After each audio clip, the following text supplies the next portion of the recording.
¿Por cuántos pecados pagó Cristo en la cruz? Por los pasados, presentes o futuros.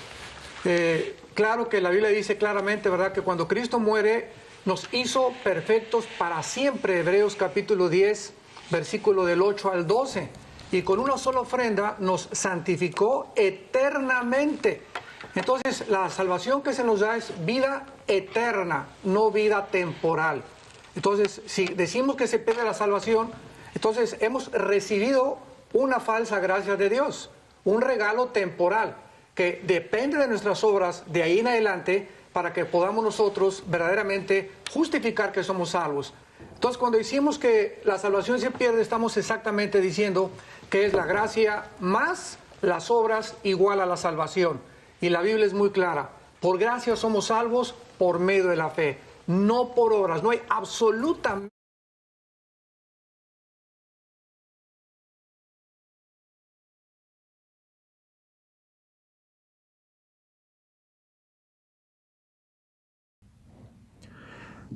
Salvo, siempre salvo. Muchos grupos protestantes creen que una persona que acepta a Jesucristo como su Salvador es salvo, y lo es para siempre, pues creen que la salvación no se puede perder, así que puedes hacer lo que quieras. Al fin y al cabo, la salvación no se pierde. Respuesta católica. Esta doctrina es nueva. Apareció a partir del año 1980 y se trata de una mala interpretación. En ninguna parte de la Biblia encontramos que Jesucristo haya enseñado esta doctrina. Ni siquiera se conocía esta doctrina entre los primeros cristianos. Así que vayamos a la Biblia y veamos qué es lo que enseña realmente respecto a este tema. ¿Qué enseñó Jesucristo nuestro Señor? En Juan capítulo 15, versículos del 1 al 6 dice: Yo soy la vid verdadera, y mi Padre es el viñador.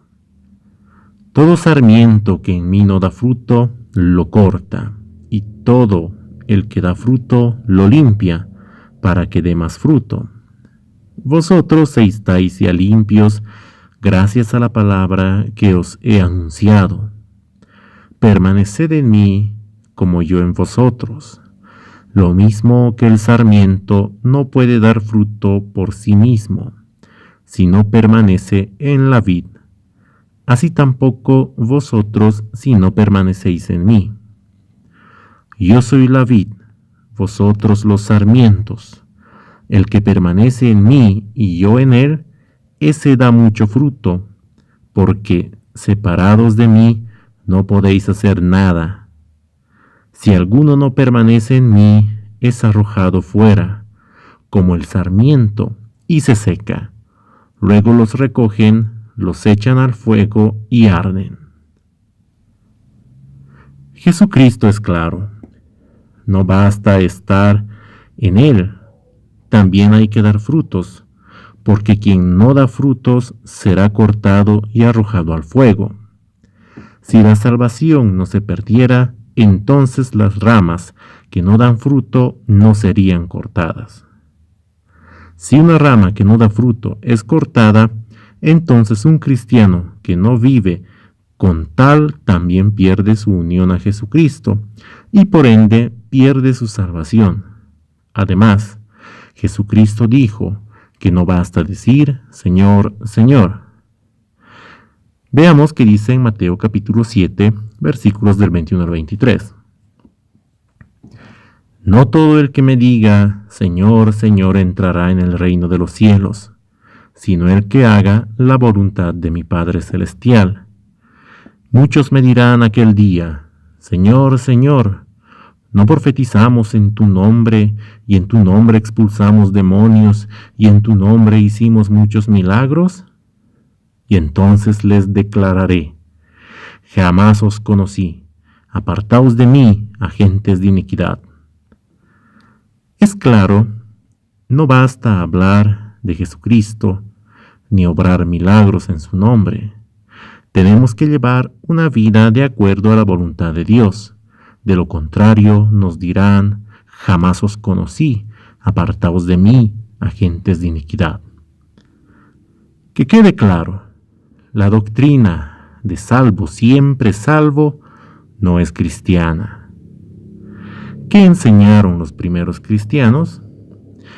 En 1 Corintios, capítulo 15, versículos del 1 al 2, dice: Os recuerdo, hermanos, el evangelio que os prediqué, que habéis recibido y en el cual permanecéis firmes, por el cual también sois salvados, si lo guardáis tal como os lo prediqué.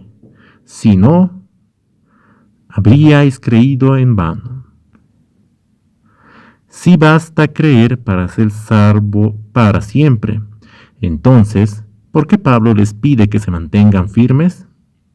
Porque si la salvación no puede perderse, entonces la perseverancia no tendría sentido. San Pablo dice que si alguien no se mantiene firme, ha creído en vano.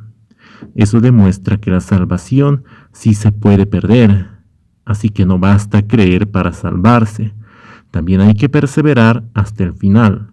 Por lo tanto, la doctrina de salvos para siempre no es apostólica.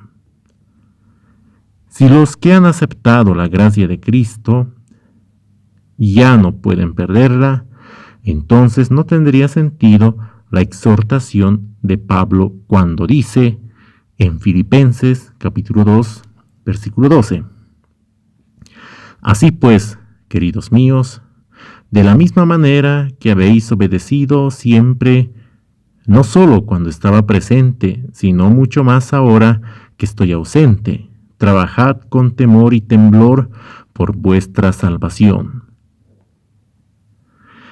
Si una vez que he creído en Cristo soy salvo para siempre, ¿por qué tendría que seguir trabajando por mi salvación? Si hay que seguir trabajando con temor y temblor por la salvación, es porque nadie tiene asegurada la salvación. Solo se salvarán quienes se mantienen firmes hasta el momento de la muerte. Los que hemos creído en Cristo y aún estamos vivos, necesitamos seguir trabajando por nuestra salvación, porque aún corremos riesgo de caer. En 1 Corintios, capítulo 10, versículo 12 dice: Así, pues, el que crea estar en pie, tenga cuidado de no caer.